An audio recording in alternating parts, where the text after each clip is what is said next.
I'm just so done. We're here for you. Thank you. I'm glad. Thanks, friends. It's good seeing you, at least. Laugh at my pain together. Good. I mean, Technology you is awful. definitively started it. Your reactions are quite humorous. Very good. Here for that, for you. All right. Well, let's start all over again, because fuck this. So we had a bunch of technology problems. Hopefully they don't happen again, or I'm going to throw my computer out a window. And I have with me Kathryn, Sam, Beth. They have all been fighting singles for a while now. They all have some measure of success with it. And they're going to talk a little bit about what they've fought and sort of why they're on here. And then we'll get into the details. So Sam, why don't you go first with your experiences?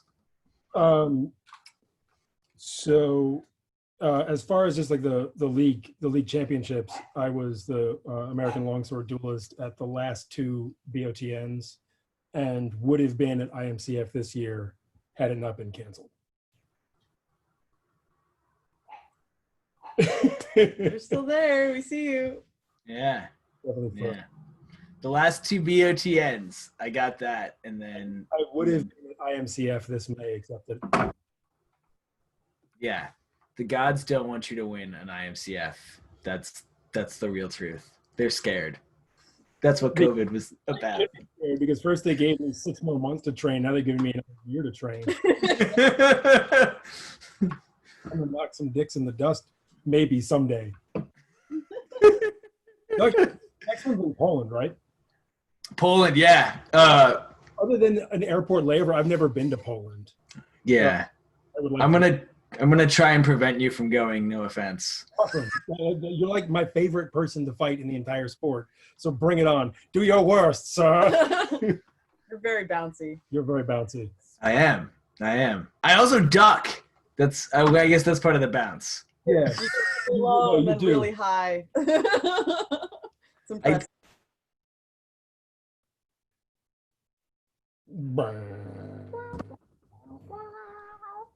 We're back. I don't need to blow up my computer. Okay, Yeah. mine's recording, so it We're might be hanging in okay. there. Yeah. You guys just keep talking if I freeze. Okay. Just entertain. There's three of you, so you can just talk to each other. It's not like you do that all the time, I'm sure. Do the record. I'm the one that's recording. Oh, so all right. So yeah. So if we keep going, we just pretend you didn't freeze. Yeah. Probably is it. Yeah. Incoherent. They'll never know. Just hold really still as long as you can.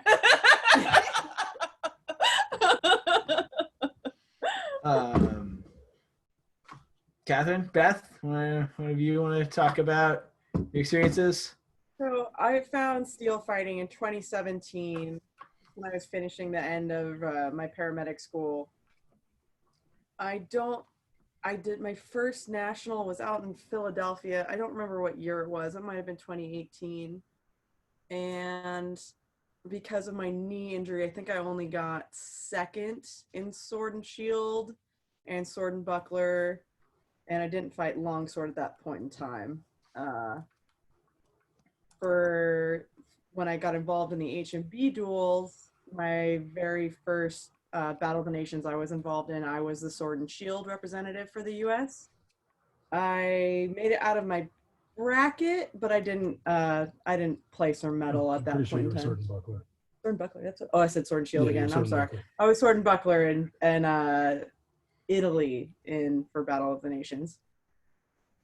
And that was my first like international melee battle. And then this last year in Serbia, I worked really hard to be the polearm champion, which is definitely a different fight, and we'll get into that later. But I did manage to get third in that bracket.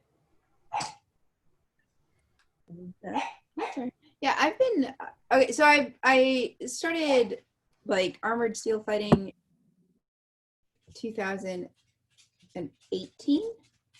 But I started doing HEMA longsword in 2014, 2014, and have won, have medaled in several tournaments and won gold in two tournaments in a couple of different HEMA systems, and then came to steel fighting in Seattle, and that first year I won the national championship for BOTN for longsword, as well as pro fighting, but ended up letting that one go to the second place person, so that just that I wasn't having to do all of the things, and as well as doing melee fighting and all of that. So that was 2009, and then this year I tore my ACL like the week before the national championship. So that the longsword went to the next best person, and who was pretty fucking fantastic. Yeah. Is that Julie? Did Julie win this year? Yeah, I am actually really sad that I didn't get to watch you guys fight at your She's peaks.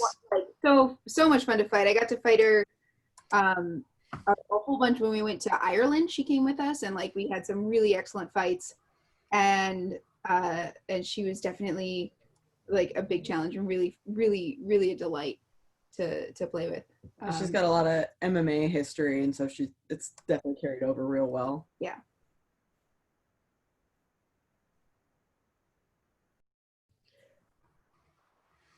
Hi, I'm back. I didn't go anywhere. What other questions do you have for us? Okay. So the first thing I want to start with is how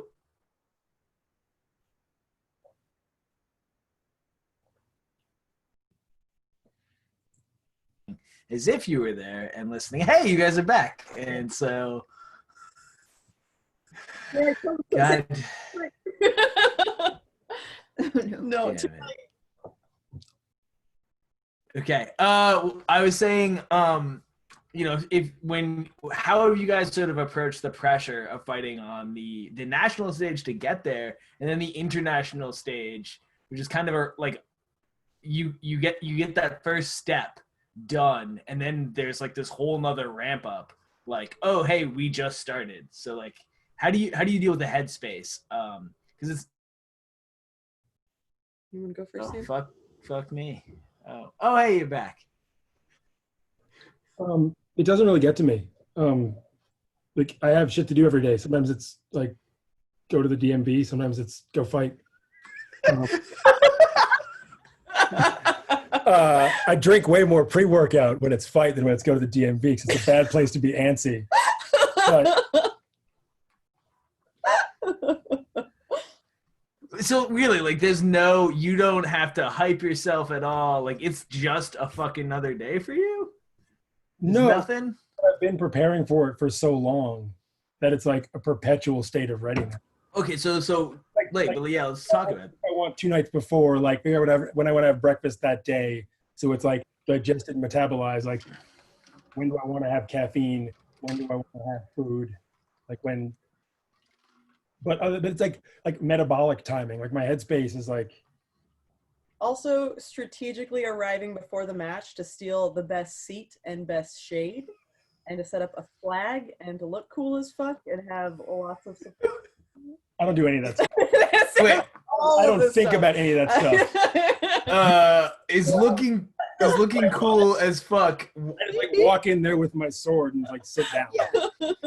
So I actually do have stuff around that. Basic with all fighters, one of the things is a coach and learning how to help fighters is trying to figure out what their headspace is, and there are some fighters that that are super hyped and you gotta pull them down, and there's some that kind of start sort of low key and you gotta get them up to the right place.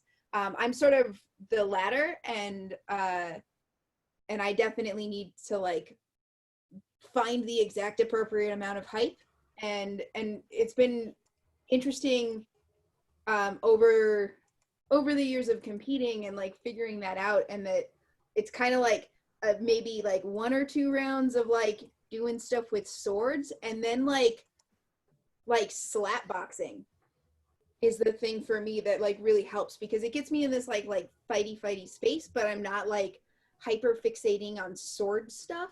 But I need to do a little bit of sword stuff at the beginning to remember how to use a sword. But then it's just about like kind of like keeping at this right like fighty tussly level that gets me excited about fighting, and like and then I'm not in a place where like I've definitely been in tournaments where it took me the whole first match to like hype myself up, and sometimes that means losing that match, and that's not a great place to be. Of like, and then like just crushing it for the rest of them, but like lost that first one because I wasn't actually like hyped enough. And that's a thing that like that slap boxing with, one of my training partners that I'm like, that I have a really good like vibe with, is really good for me and really helps me get into the right place. So you're not just gonna go like slap some random stranger and Probably not. Probably. Oh, we're open to it. Find the biggest stranger and slap them. But like I've had a couple of different, like a variety of different people like be there for me as my corner. And one of my favorite ones was Jess Finley, who is she's a really wonderful martial HEMA instructor from sort of the East Coast area, and she like we had like such an incredible vibe, and she like managed to like find the right exact sort of shit in terms of like doing the right amount of sparring with me. And then like literally she was like, when there was like it was for a HEMA tournament, and like she was like the judges were like full of shenanigans, and like she literally like did dance in front of me so I would like not get distracted by bullshit. And but like that was a really good vibe, and so like we had a really good rapport there in terms of like being able to like hit that right level of hype. But I've had other people that have been a little like trying to talk to me too much, and like that's always bad news. And so just finding that right level of like, no, I just really need you to slap me in the face. It's like there's a lot to deal with when it comes to adrenaline.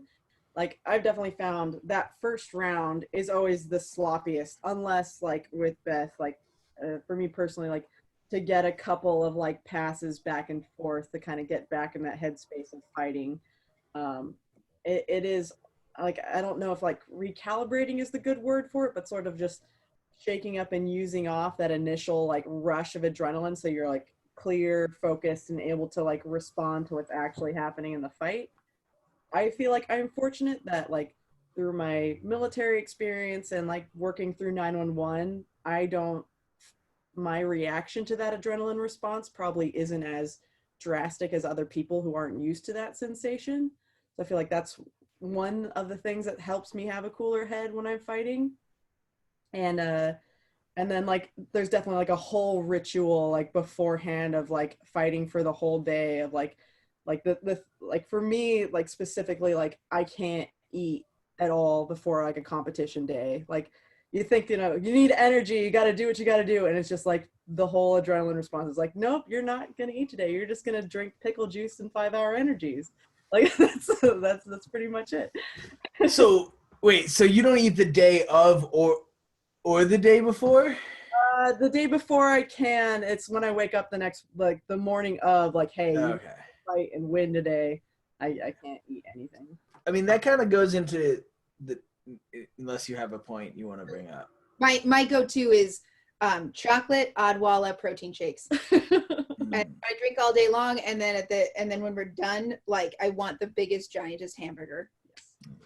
Do you guys, when you do your pre-workout, since Sam mentioned it, I assume all of you do it before, do you continue to just eat it as opposed to take it like it's supposed to be in a drink, or don't supposed to be? we take pre-workout and it's consumed. That's not me. I'm a 5-hour energy girl. I take my 5-hour energy, I'm good. I watch it pre-workout.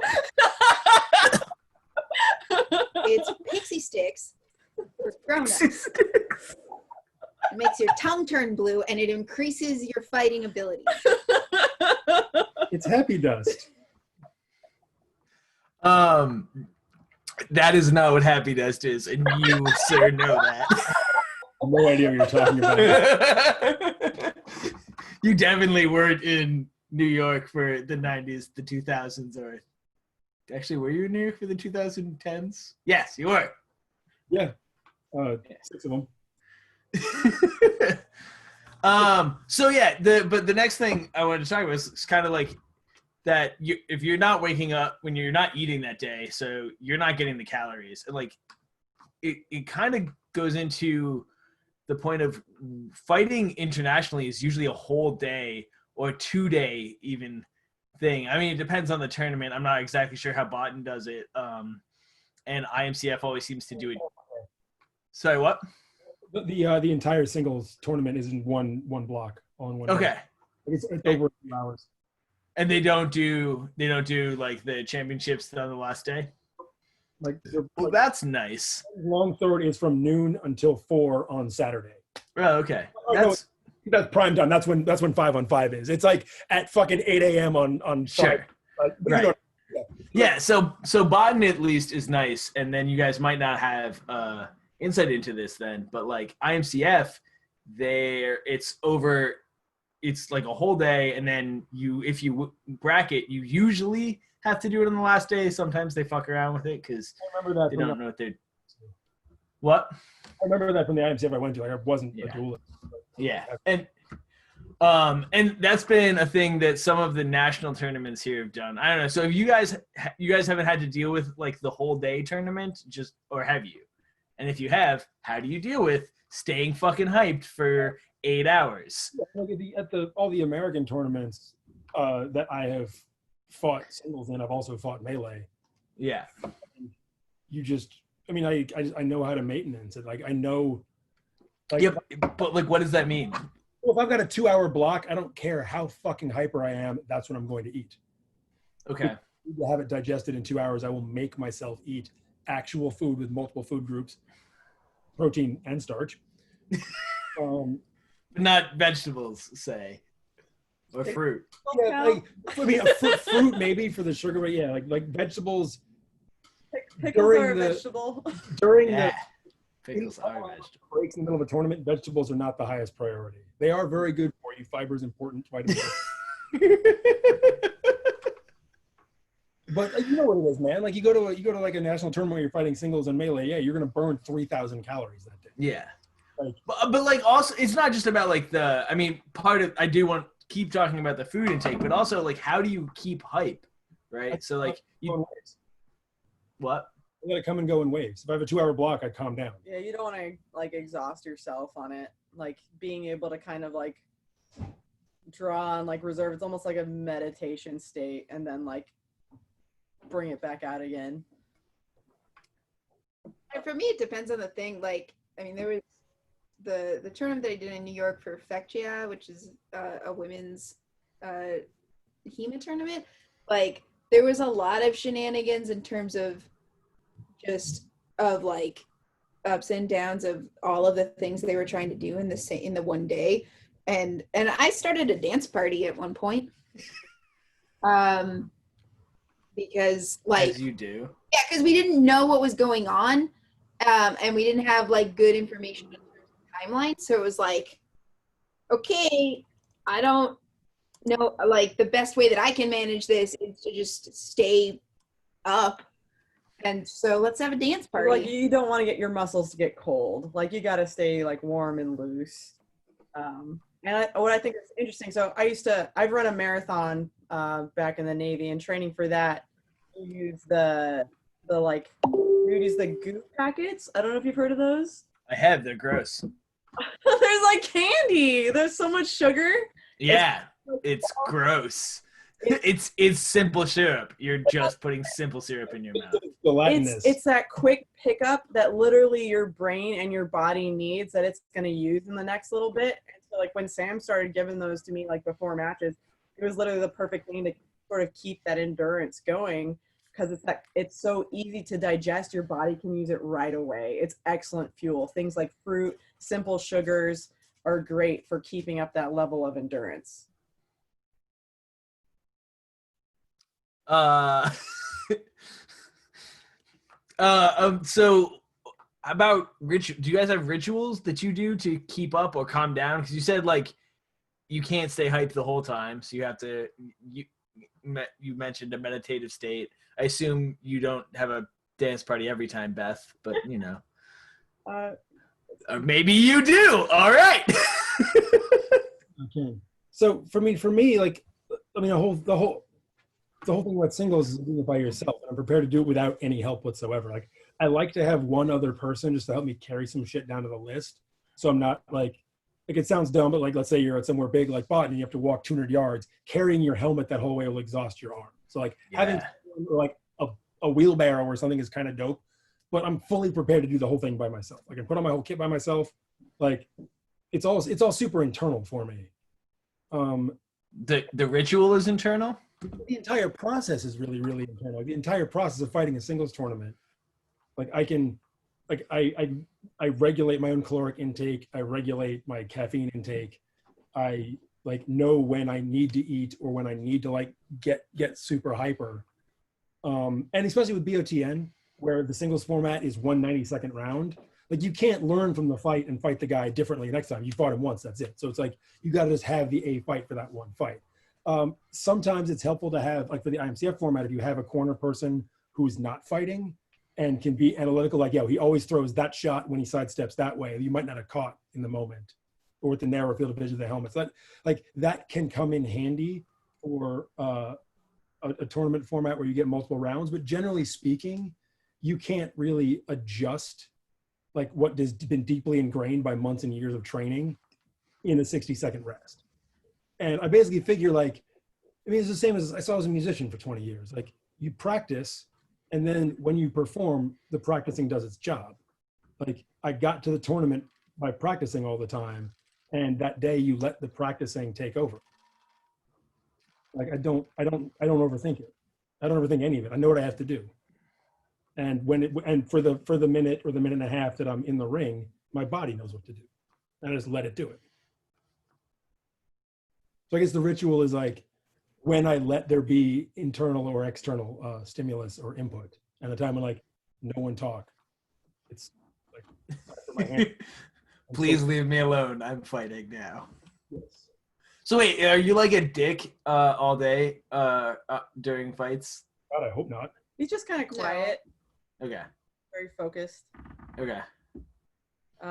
So for me, the biggest thing, especially between rounds, is like I feel like my biggest strength is being able to recover and have the same amount of energy for the next round. Like even fighting girls in the US, I noticed that like I might not win that first round, but I would win that second. And when it came to that third round, like for the IMCF style of fighting, like I would take it because I still had energy.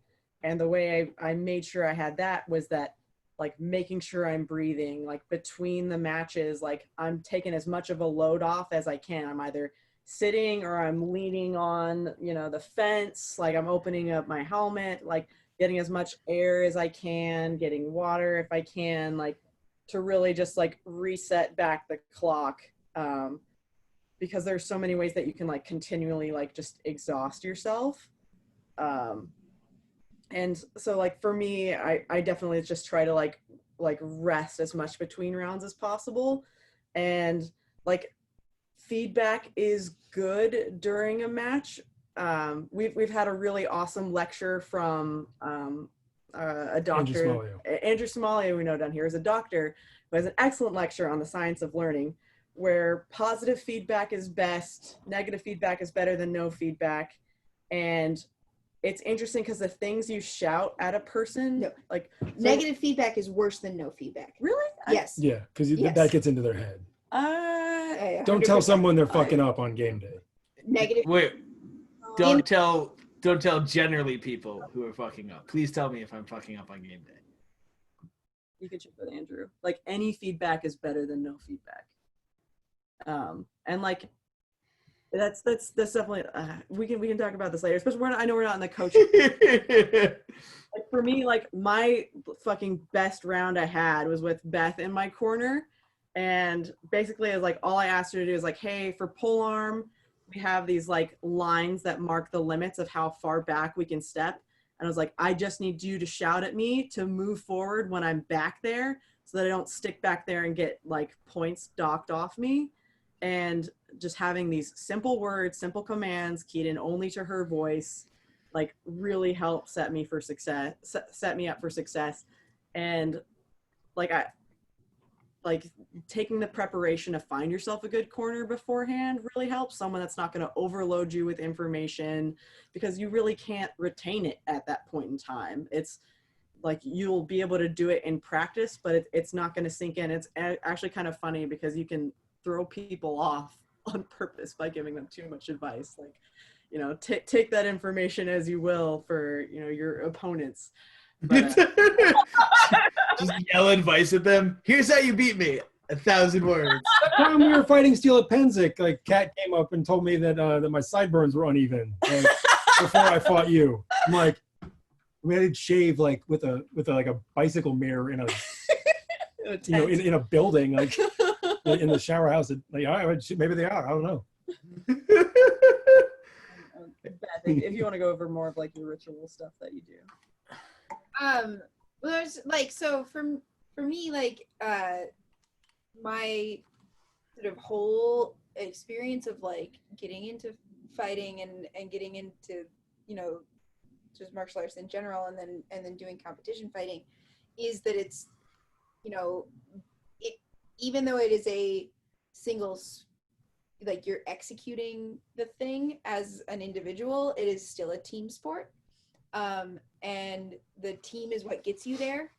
And my training partners are as much, like, I owe them as much to my success as my own personal skill.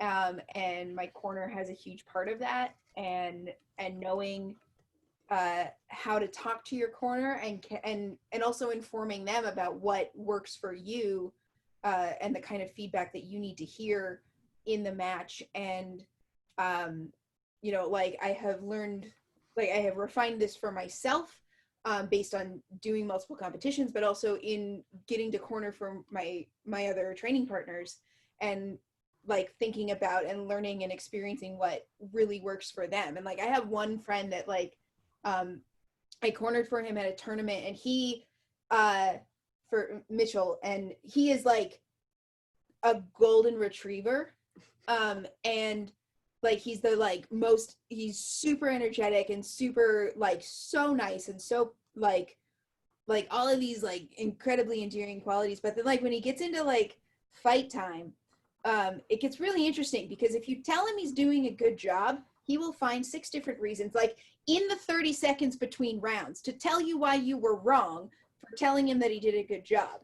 And like gets super into his head. So like so as a corner, I figured out very quickly, it's like, okay, like I like actually like when he had a less awesome round of like acknowledging like, yeah, no, like that was kind of shitty, do it better. And that was actually one of the most effective things that I could do. And like if he did a good job, kind of like just sort of like high five, do it again. But like not getting really, but like keeping him in this playtime mode, and like keeping him hyped and keeping him excited about like continuing to go, and like keeping him out of his head was a really, really important thing. And then like it kind of helps you get like think about your own fighting style and what works for you, and like and that kind of stuff. So for me, it's like I have like a short little list of, it's like, here's 3 things that I know that I've been struggling with, that like from, you know, often it's like move, because I will have a tendency to like get into my head and like stand in front of the other person instead of doing things like moving sideways. No, stand and bang. It's the only way to fight. Stand and bang.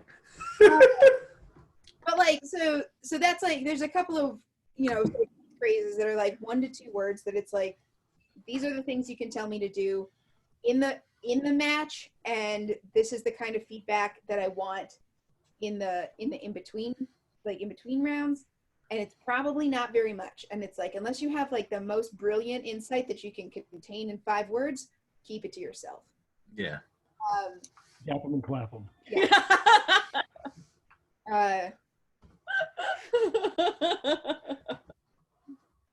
But I mean, but mostly that like the important thing of it's really like cornering for other people helps you learn and have better vocabulary or understanding of what you need for your own self, and that just the never-ending thing of coaching teaches you just as much as doing things does, and that's a really important part of it.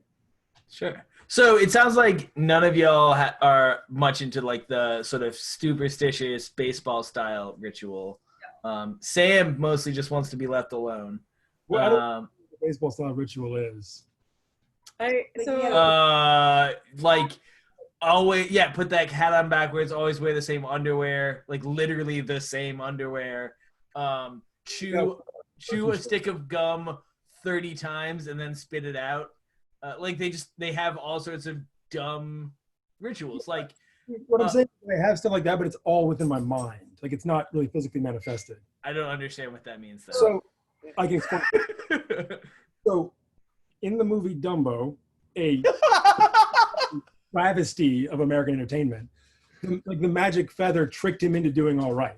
All those rituals are a magic feather. Once you realize you can fly without it, you don't need those, because like the catch of something like that is if that day fucking TSA took your gum and now you can't fight because your head is totally out of the game. And I like intentionally liberated myself from that stuff and made it stuff that's like 100% self-contained. So there's no way that it can go wrong. Sure, but like what? You have to watch your games, and everyone knows that. but no, like what? So, but like, what are they? Like, what are the things you do internally?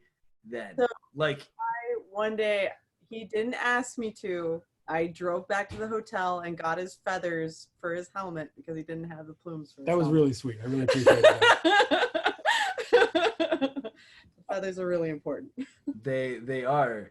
I don't know if it would have affected my performance because I didn't have to fight without them. It might have actually gone really badly. I might be totally wrong. And like the magic feather is literally the magic feather, and I would have been totally fucked. But I did pretty well that day. It was the first day at Havasu 2 years ago. Oh, hi. We saw that. So what? So nothing. I don't know what we were talking about. Feathers? But also the 2 people that like care about singles are probably watching this. And I mean, if I had a secret ritual, I wouldn't announce it because they'd be like, no one's fucking gum. No one's watching it right now because it's being recorded. Sam also gave me feathers that are taped on the insides of my arm bracers. Oh, Lighter. So yes, there are superstitious things that go on. It's not like the end of the world, but there are little things that I see fighters and at least the American fighters do. I have a bunch of stuff written in Latin on the inside of my armor. You have a spell inside your armor. No Latin and no superstition. I can spell, yes. Beth is all science, all power. No, I just want to play. Like, I'm here to play. Like, can we tussle now? Let's tussle. All right. I want to kick you in the face. Like, it's just like. It is her love language. Is kicking people in the face? I don't always manage to get their whole face. Like, the chest, it's very high. the chest is a more achievable target. I'm picturing you like running up like a 6'7" person, like a fucking like parkour thing to kick them in. Climbing them like a telephone pole. I have Yes.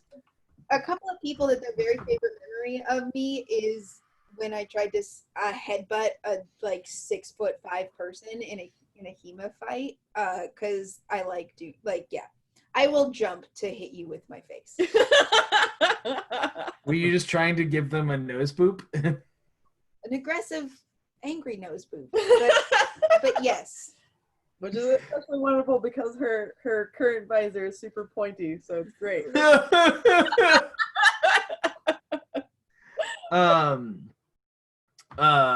I had a thing falling off of rituals and I forgot what it was.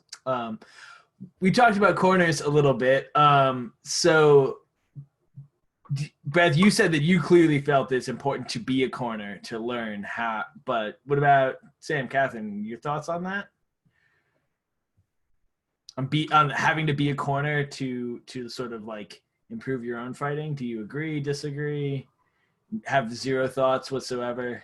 I refuse to believe that it's an absolute case of it is always this way for everybody on Earth, because the life doesn't work that way. That's how everything works.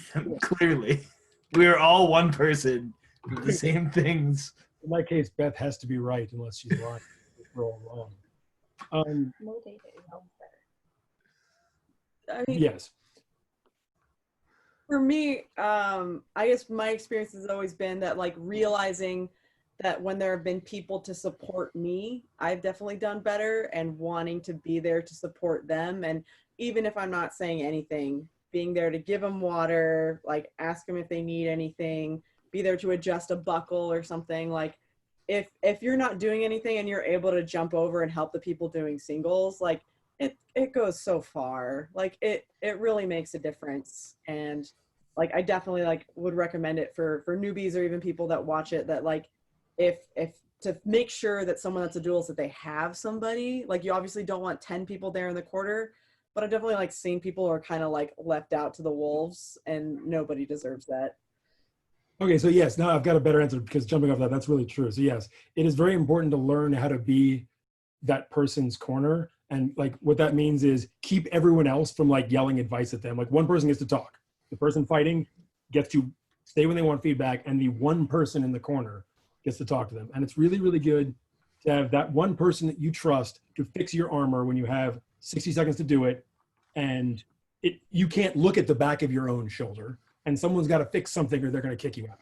And you want the one person that you trust with your armor, even if it's just wrapping tape around it, like, you want to know their pedigree and qualifications to tape your pauldron back on at a national championship or at a world championship.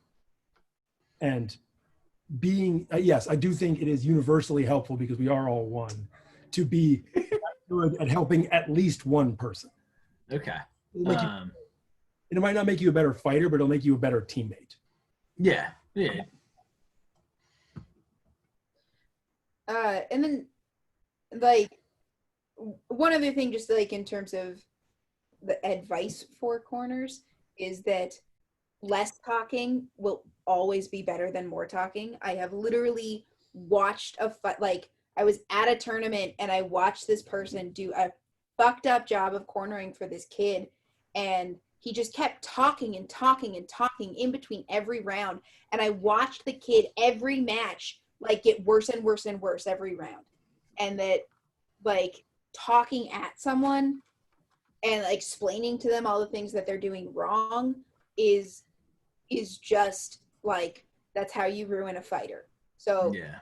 if just don't say anything and just hand them water, a better result than talking to, like, than having more than 5 words at a time.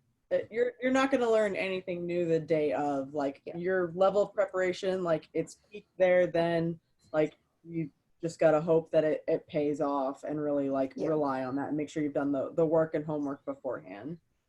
I guess the more concise thing to say is that as a corner, you actually can make it worse. Yes. And that's the important So learn thing. how to not do that. And so, like, literally better if you don't super duper know how to actually like work with this fighter and make them better, just hand them water. And that is a very neutral thing to do, and you are taking care of them, and like, and that's really important and good, but your words can make them worse. Or fanning is very nice, especially when we were in Mexico. It got so fucking hot. All right, so let's talk training. I mean, obviously Sam clearly doesn't want to give away his secrets, because you just said you don't want to share anything with the other people. It's recorded. Well, I'm not going to share like the ritual that everything hangs on. I'm not going to let them hide my lucky sock. I'll tell everyone how I train. Like, ask Mikey. I've shown him exactly what I do as my warm-up routine every time I go practice. Wow, what an asshole. He hasn't shown me. Yes. Okay, so yeah, but like what in general, what is sort of how do you train? Does it change as you're getting closer to a big fight? In particular, the big fight. Like if you're like Sam, you had the nod this year. So like, did you change up your plan when you were starting to think about IMCF? Or I guess we didn't actually ever think we were going. Never mind. Take that part back. Yeah, and we talked again with this guy Andrew out here, who is a fantastic coach, and he sort of like devised a workout routine that Beth and I were doing that was like escalating in like the second and third month out, and then like 3 weeks before the tournament, like stop lifting that much weight and do more maintenance and skills stuff, just to like be moving every day, but not expect to like increase in any noticeable quotient our strength, endurance, etc. in the 3 weeks before the tournament, and just like maintain like a good steady athletic presence for those 3 weeks, and then get some rest the 2 days before. Like still like go out and jog or do something those 2 days, but don't like have a hard workout the 2 days before the tournament. You know, get enough sleep, eat right, be hydrated. Yeah, and one of the big key things of that is Tabata interval training. And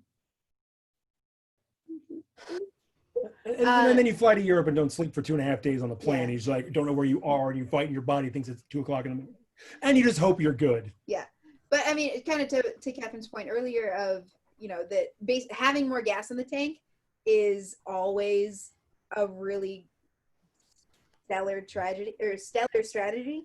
And so we'll do Tabata intervals, the 20-second work, 10-second rest, and like look it up. That is actually the way to do it. Anything other than 20 and 10 is high intensity interval training. Just important. It matters. But doing that training sort of planned out so that like we get to, you know, like a number of them, and then, you know, like the morning of, like the earlier, like first thing in the morning, do a set of, you know, of 6 Tabatas, like either just as kettlebell swings or something like that to kind of open up your lungs, and so then you're ready to go by the time it's actually like fight time. And then one of the other big things for me is that like about sort of 2 months out from a big event, of kind of like having a moment of like sitting down and looking at things, and it's like, okay, here are the 3 things that I'm focusing on in terms of my skills or strategy, or bits of stuff. Often it's lateral movement.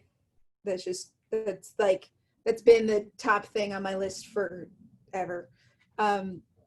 But so picking those 3 things, and that those are the only 3 things I'm working on for the rest of the time until the tournament, because I'm not going to learn anything new, and I just need to refine these particular skills and like really, really focus on this, because that's the stuff that either I've been struggling with or I've been really good at, and that's what I really want to take to the event and like make, you know, build my sort of general game plan around. Yeah, here's one more good one for you. The week before nationals at Clemson last winter, I got up at 5 a.m. every morning, went to the gym, and was doing interval cardio at 6 a.m. because that was 9 a.m. East Coast time, and that's when I was going to start the singles tournament that Saturday. So like from the Sunday before that, I put myself on the East Coast time zone, so I didn't have like a weird day of my sleep schedules all jacked up. And I'm definitely gonna do that before I go to Europe next, because it made a huge difference. I mean, You're frozen, aren't you? but no one can sit that still. It's still recording, so it hears us. So for me, doing polearm training, like obviously as much armor and helmet time that you can get as possible is great. What's unique about polearm duels is generally you need really rigorous like armor for it. You definitely take a lot more damage, and that being able to take a heavy hit, not get stunned, and keep going is really important, which is why I'm really glad to have guys down here like Derek and Avalok that I train with, who are not afraid to beat the shit out of me and make me not afraid to face any fucking girl that I'm going to run into. It's still tricky because they don't fight exactly like a lot of the high competition in Europe. So it's still just that like puzzle solving you got to do. In which case I just recommend having a really good helmet and and the like a couple days to even up to a week before a big tournament, definitely take it the fuck easy. Don't get broken. Don't be exhausting yourselves. Like even back when I was in high school with cross country, like right before a meet, you kind of take the day off. You take it light, you take it easy. Like you do enough to get like warm and stay warm, but you don't want to be like exhausting yourself unnecessarily or risking getting injured. And so that's really important, especially before a big tournament, is to not keep a high intensity all the way up to it, is to chill out a bit before it. And then something that's I feel like is unique to women's duels, especially in the US, is women struggle having armor that actually fits them and that's made for them. And so being a woman in armor that actually like fits you and allows you to move is going to take you leaps and bounds ahead of the game. So like taking the time to like actually like home rig stuff yourself and to be like ready, because like for duels you're generally always front forward. You can afford to more heavily armor your front and go lighter on the back so that you're more mobile, you have less weight. And so definitely being like on top of my armor and my armor maintenance up to the event is also something that's really important for me to make sure that I'm ready to go. So speaking on that, like, what do you brought up that you train with Avalok and Derek, and they're not like Euro fighters. How important is it to find people to go find new partners to train with? How do you do that? Do you guys do cross training? Like, do you guys play with rattan and foam? Do you jump in HEMA classes? Obviously, Beth does because that's where she came from. Wrestling, we do all that. The same thing again from that like lecture that we got on the science of learning. The more problem solving you do, so the more cross training you do, the more your brain is able to create those like synapse connections that causes you to learn things. What people call muscle memory is actually neural connections that are being formed in your brain. And you get more of those when you do more cross training, you do more puzzle solving, you're doing different types of fighting. So we've done every kind of fighting that's available in our area. Foam fighting, SCA, EMP, we do our wrestling practices, whatever we can get the fucking our hands on. And yeah, there's the HEMA club that Beth's in, like they do a scream or two, like we'll go out and fight some two chucks, like what you got? let's hit each other with some sticks. Don't fight two chucks. I like fighting that. Too late, already done. Sorry, Paul, I love you, but like... I think one of the things that kind of, again, in that like the sort of 2 months before a tournament or an event, is you do want to buckle down. You do want to buckle down and focus on the sport that you're about to do. And that's always really important. But, you know, even like when we'll go to HEMA practice, you know, particularly when we're kind of in this like big train, like when we were training for nationals and then IMCF, there was a like HEMA is very stabby. It's a real good part of HEMA. But we would just not do stabs. And however, like we wouldn't necessarily limit our training partners because they're training for HEMA. So they would do stabs, which is an interesting like thing to kind of still have to think about. And because having to deal with stabs really is really good for your lateral motion. So they'd still be stabby, and you'd still have to figure out how to manage that, but we'd be limiting ourselves to not doing stabs because not wanting to get in the habit of that. However, that was the thing though, like for me that I was really worried about when I started doing steel fighting, is that I would like accidentally stab someone in the fucking eye socket. And I did not do that. Because Yet. I don't know, the swords are a little different, the fighting is a little different, and it was enough of the things were different that it wasn't just autopilot, and I was like actually quite able to handle You're that. just not a dumbass. Yeah. I mean, you know, I never Thank you. stabbed anyone in Bohurt. I never fucking punched anyone in an SCA event. Like, you keep your sports straight, I y'all. mean, you've gotten I my socket. That's so. different. I was like, that was it's an not accident. stabbing. yeah, Tangled up. multiple times.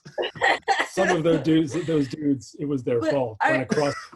I think that's a good training perspective because, yeah, someone like that's always an accident in our sport, and being somewhat prepared to react to that motion is also important just for general safety. So Yeah, don't get stabbed in the neck. It's bad for you. Don't get stabbed at all if you can avoid it.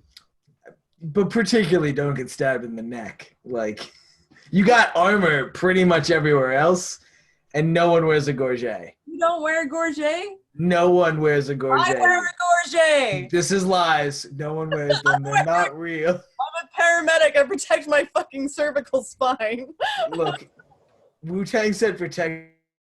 I wear an Aventail, and I've got the rondelle on the back of the Aventail. My neck is protected.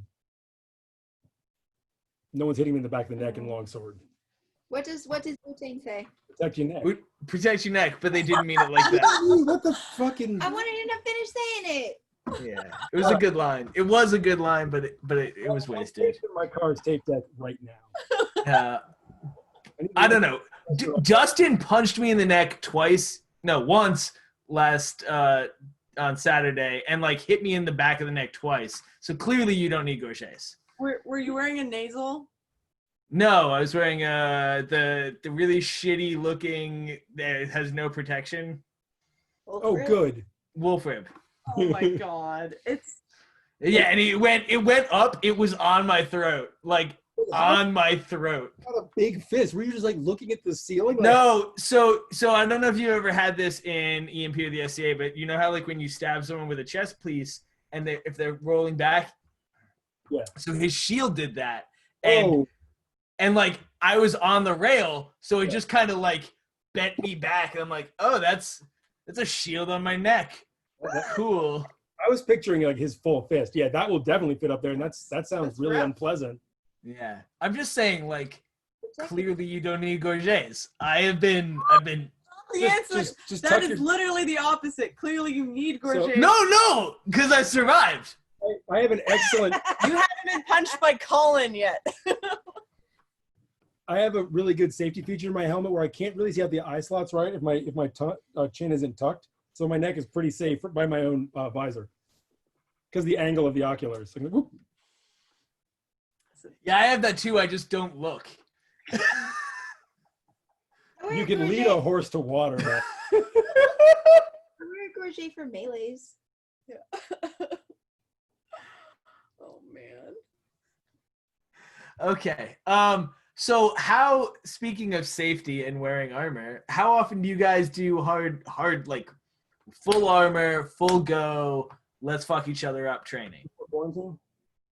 Yeah, in the Assuming the world is working, right? Like, I mean, like when there's not a tournament, like other than 6 weeks before a tournament, like every weekend, barring injury.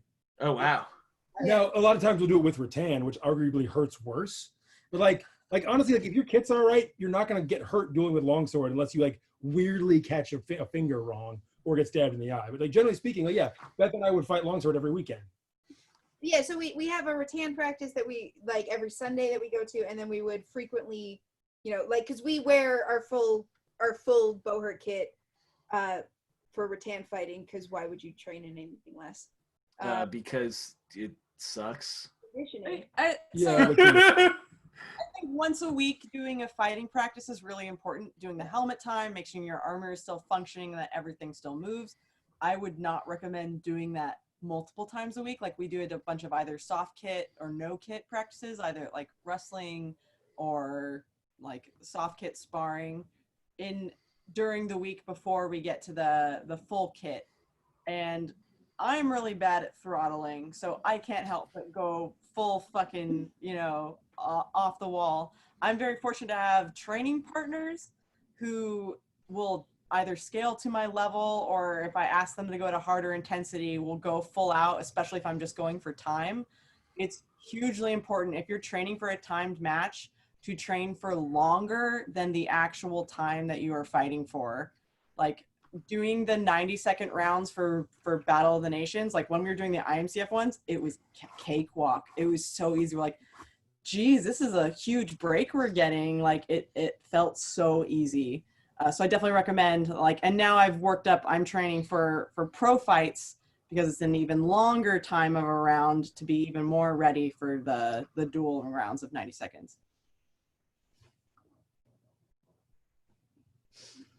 Yeah, I would say with that is that like there's one of like again in that sort of like the sort of month or 2 months right before whatever you're training for, of like starting to hone in on the actual time. So a thing that we would do is for IMCF training was still doing minute rounds, but only doing like a 20-second rest instead of the full minute. So like you're still kind of being super winded, but you can hone in on that time of like, this is how long I'm fighting, so that you can have a really good sense in your head of what that interval is. Yeah, how long you have left. So that was super good and helpful. But like, you know, before that, definitely like doing long rounds at high intensity is really good. And kind of that mixing up, but like honing in at the end to like be doing the thing you're planning on doing. And then also I missed literally all of that. Oh, you're back. Okay. Yeah. Or like doing you know, multiple, like if you're sort of planning on, you know, like for IMCF it's like the most you would do is 3, but like 3 rounds of a thing, doing 5 rounds all in a row and doing that extra round just so you're getting that extra. Sometimes it takes 5 rounds. And sometimes it takes 5. Or was it 11? Yeah. It was between the 2 fights. It was 7 rounds, I Jesus think, Christ. the first day. What are we talking about? The qualifying day at Havasu 2 years ago, where like it took me 5 rounds to beat. I don't remember whether it was Brian Durante or Cumby? or Stephen Cumby, yeah, but like one of the two of them, it took 5 rounds. So they called 2 draws. I think it was Durante because Cumby had a fight. I think it was with Bill that went forever, and I don't think he could have done 2 of those. But it could have been with you. The first day I fought 2 dudes and it went like 7 rounds. Yeah, I think it was Durante and someone else. Because also if it was Cumby made it to the second day. I believe you, but I'm pretty sure I'm pretty sure my bracket was Cumby and Durante. Well, my bracket was Bill, Mikey, and Jake. I mean, Cumby ended up fighting Bill, so maybe 2 people made it out of their brackets. I don't know. Yeah, they'd have to have a winner's bracket and a loser's bracket for gold, silver, bronze, and 4th place. Look at that. We figured it out. One guy got eliminated from each pool. Okay. So, yeah, maybe it was Cumby then. One day 2 years ago. But yes, sometimes it takes 5 rounds. And yeah, and that sucks. ready for that day is better than not being ready for that day because it's going to suck no matter what. So Yeah. it's incrementally less, and plus winning feels good. Winning feels amazing. It's so much better than losing. Not winning, so being ready for 5 Yeah. may come in handy someday. Yeah. I mean, I feel like everyone should be ready for 5 rounds regardless because that's what night fights are, and night fights are superior than pro fights just as is. So, pew, pew, pew, pew, pew, pew, pew. Sorry, what? One of the other things that I would say is really important in terms of like training and programming your training is like this general principle of like you need to fight people that are better than you, that are your peers, and that are worse than you, to get that sort of full gamut. And a thing particularly for us as women that we run into is that there are so few of us, and so few of us in one particular place at any given time, that we are very often fighting men that like are at the, you know, at least bigger and stronger, if not more experienced, and being able to like find those people that like you can like that are more at your level and be like, oh right, no, I actually am good at this. As when I fight someone that's 100 pounds bigger than me, it kind of like skews my metrics.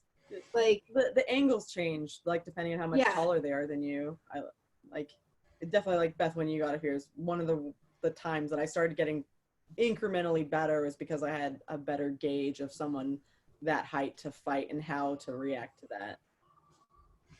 Yeah, I mean, and there's ways in which, you know, like like this is pretty consistent across like all sorts of sports.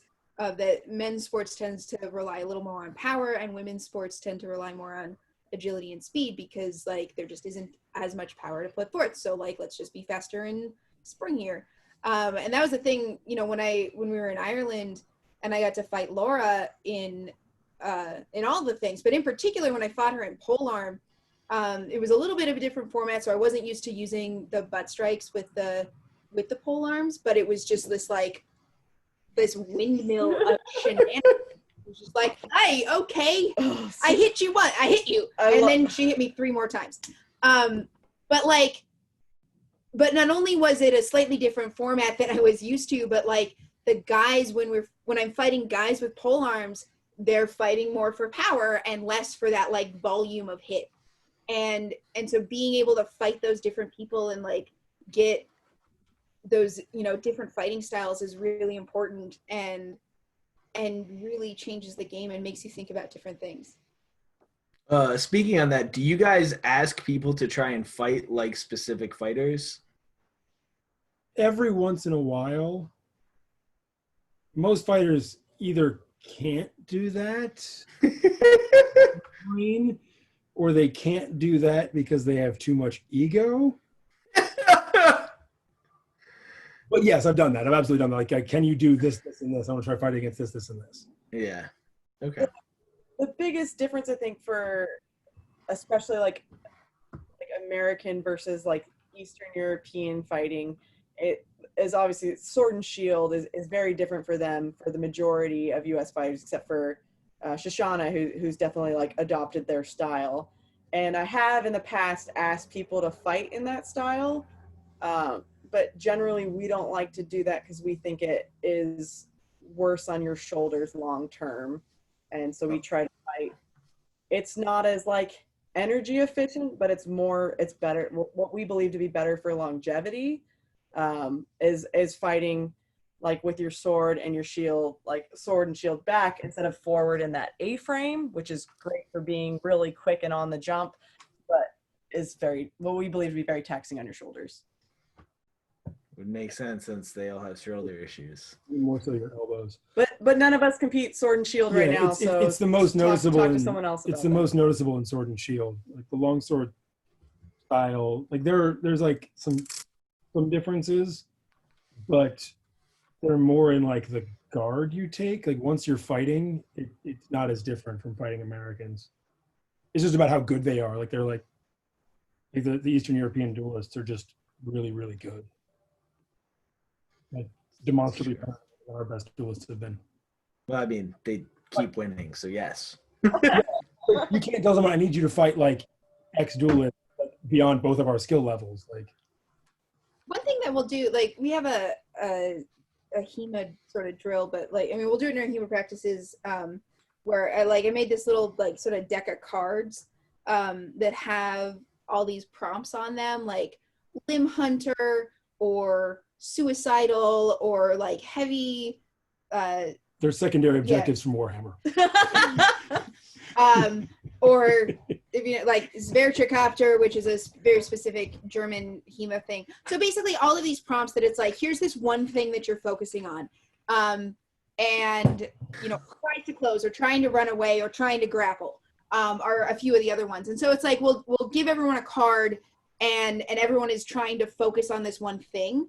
And so that's one way that you can kind of achieve some of that. And like, if you're, you know, I think if you have identified a particular trope of one of your, you know, future opponents and can like ask someone, okay, like do this one thing a whole bunch, like that can give you an opportunity to kind of change up their, like, you know, like with me and Sam, like we fight each other all the time and we're very like, we're kind of just sort of trying to outsmart each other's tricks that we know really well.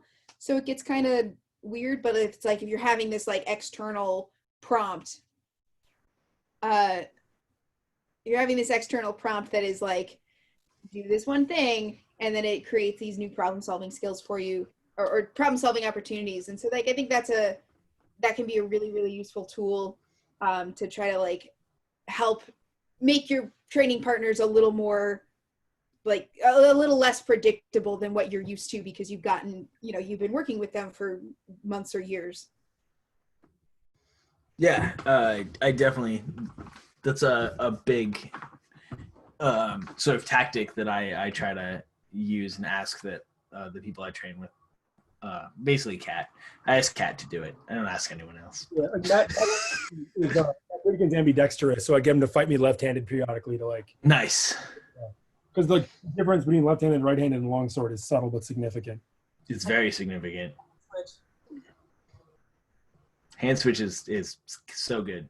Also, I like just hand switching to like not do anything, just to fuck with someone. You hand switch, throw a shot, hand switch again. Even in longsword, it very subtly changes the angles. It's yeah. It's also an important note, as a corner, it's your job to point out if they're left-handed. Oh my god, I want to. It's such a good picture. No, go back. As I say, as a corner, it's your job to point out if they're left-handed. Like, you should be paying for that. I'm gonna assume I get to talk when I come back. Hey, I'm back. So yeah, I don't know if you said this, but it's even when it's sword and shield, you should point that out, because you're often really dumb in the moment of the fight and don't go, hey, his sword's on the same side as my sword, until he hits you and you go, oh, he's a lefty. So yeah. Right, or like 15 seconds into the fight and it's like, why is nothing working? Why isn't this work? Oh, right. And it's like, or the whole entire first round. And then you get back and they're like, oh, they're left hand. It's like, why didn't you fucking say that? That would Like, if it's sword and shield, you should figure it out in the first round. Hopefully. If it's long sword or polearm, I would hope. what? By the end of the round, yes, I would hope. I don't fight sword and shield. Yeah.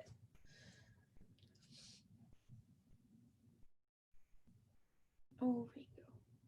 Oh, your internet. It's so sad. Is it his or is it ours? It's definitely his. Always blame the other guy. But I mean, like, he can tell when he's Did I come back in my burp? No. Oh, You great. came back, as I was saying, to blame the other guy's internet all the time. Oh,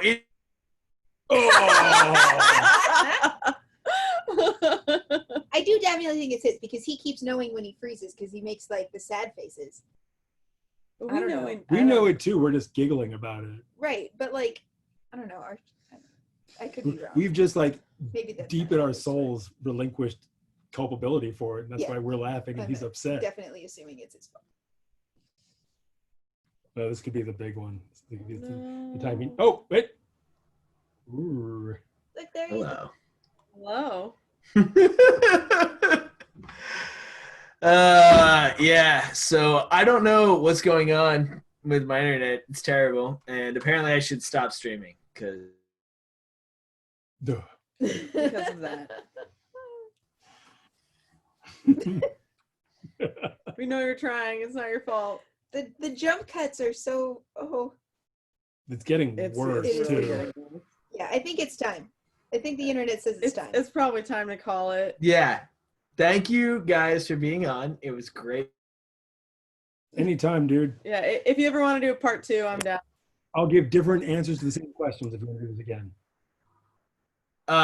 We probably won't do this part 2. I mean,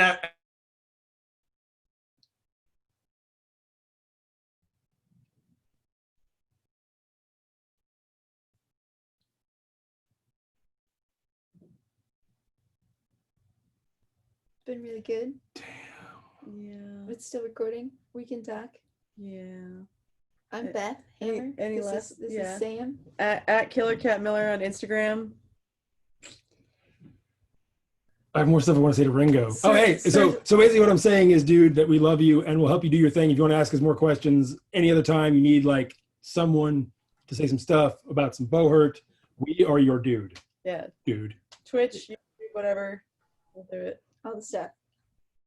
We'll fly to New Hampshire. We can do it. And then we only Hey! No.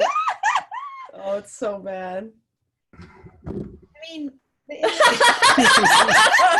Oh, the defeat. oh, the jump cuts, they're so good.